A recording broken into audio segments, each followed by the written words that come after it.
Correction de la deuxième partie, physique, 12 points. Exercice 1. Propagation d'une onde mécanique le long d'une corde. On crée le long d'une corde une onde sinusoïdale progressive. La figure ci-dessous représente l'aspect de la corde à l'instant t1 est égal à 0,02 secondes et à un instant t2. Le point S est l'une des extrémités de la corde qui est source de propagation de l'onde mécanique, c'est-à-dire que l'onde part de S à T égale 0. Première question, déterminer la longueur d'onde lambda de l'onde propagée. Réponse, la longueur d'onde est la distance entre deux points consécutifs qui vibrent en phase. Ici, la longueur d'onde, c'est la distance entre un point, par exemple S, et un point ici. Donc l'échelle c'est 4 cm, il y a deux carreaux, donc lambda est égal à 2 fois 4 est égal à 8 cm. La deuxième question, déterminer la période t de l'onde. Alors, d'après la définition, la longueur d'onde c'est la distance parcourue par l'onde pendant une période temporelle t. On constate ici que t1 ça correspond à la longueur d'onde. Pourquoi? Parce que la distance parcourue pendant l'instant t1 c'est la longueur d'onde. Donc T1, donc grand T est égal à 0,02 secondes qui est en même temps T1. Vérifiez que la célérité V de l'onde est V égale 4 mètres par seconde. Réponse, on sait que V est égal lambda sur T. Donc l'application numérique, V est égal, lambda on l'a trouvé c'est 8 10 puissance moins 2. T c'est 2 10 puissance moins 2. Donc V est égal à 4 mètres par seconde. Quatrième question, on considère le point B de la corde, celui-là. Calculer le retard temporel τ du mouvement du point B par rapport à la source S. La réponse, le retard τ entre B et S est donné par la relation τ est égal à SB sur V.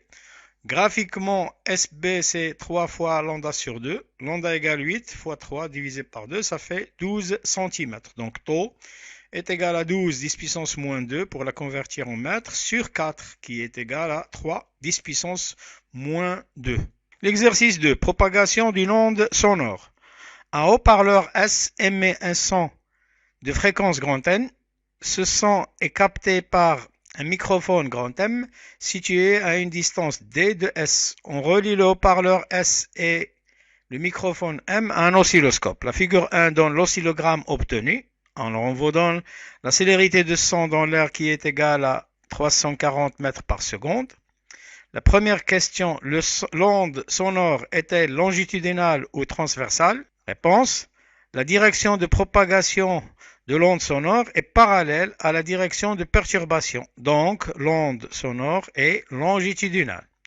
La deuxième question, déterminer la période t du son émis. La période t est égale à Sx fois x. Sx, c'est ce qu'on appelle la sensibilité horizontale et x, le nombre de divisions qui constitue une période. T est égal à 0,1 fois 5 qui est égal à 0,5 millisecondes ou bien 5 10 puissance moins 4 secondes. Troisième question, la fréquence du son émis par le haut-parleur est-elle audible? Justifié. Le son n'est audible que si sa fréquence est comprise entre 20 Hz et 20 kHz. Donc, pour savoir si ce son est audible ou non, il faut déterminer sa fréquence. On sait que n est égal à 1 sur t et que t est égal à 5 10 puissance moins 4. Donc, n est égal à 10 puissance 3. Et 10 puissance 3 se trouve entre 20 Hz et 20 kHz. Donc, ce son est audible. Quatrième question, on considère un point P du milieu de propagation situé entre S et M à une distance SP qui est égale à 0,34 mètres. Alors recopiez sur votre copie le numéro de la question et écrire la lettre correspondante à la propagation vraie. La question, l'élongation YP de T de l'onde sonore au point P en fonction de l'élongation YS de T du haut-parleur s'écrit sous la forme soit A, soit B, soit C, soit D. Alors, on va essayer de le vérifier. Alors, on sait que YP est égal à YS à l'instant T moins τ avec τ le retard. Le retard, c'est SP sur V. SP est égal à 0,34 et V, c'est la célérité de la lumière qui est égale à 340. Alors, en divisant 0,34 sur 340, on trouve 0,001. Donc, la réponse vraie est dans le système international. Exercice 3. Propagation d'une onde à la surface de l'eau. L'entrée d'un port est séparée de la mer par deux chaussées servant d'obstacle aux vagues. Entre les deux chaussées, il y a une ouverture de largeur petit d qui permet le passage des bateaux. Cette ouverture est traversée par des vagues venant de la mer vers le port. Alors, on modélise cette entrée par le schéma ci-contre, qui est celui-ci. La profondeur de l'eau de la mer est la même de part et d'autre de l'ouverture.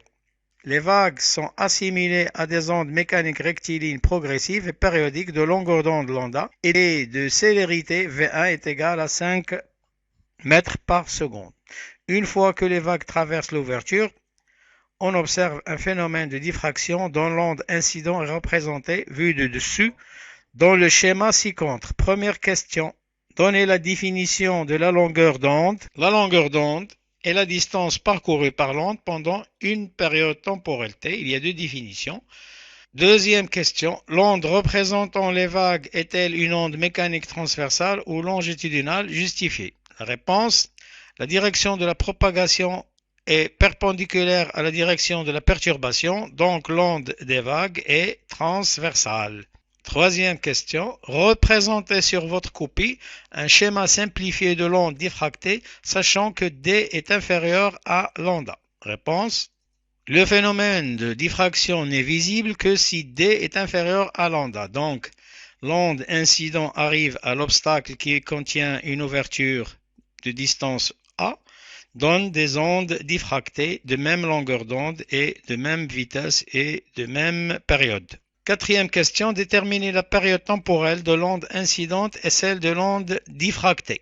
Alors, pour l'onde incident, on a V est égal à lambda sur T. Lambda, c'est 25 et V, c'est 5, donc T égale 5 secondes. Et on sait que le phénomène de diffraction ne change pas la longueur d'onde, ni la période, ni la fréquence. Donc, la période des ondes diffractées est la même que la période des ondes incidentes, T égale T' égale 5 secondes. Cinquième question, que se passerait-il si D est très supérieur à la longueur d'onde lambda? Si D est très supérieur à lambda, les ondes à la sortie seront diaphragmées. Donc les ondes incidentes arrivent et la distance entre les obstacles est très grande par rapport à lambda, donc les ondes seront diaphragmées.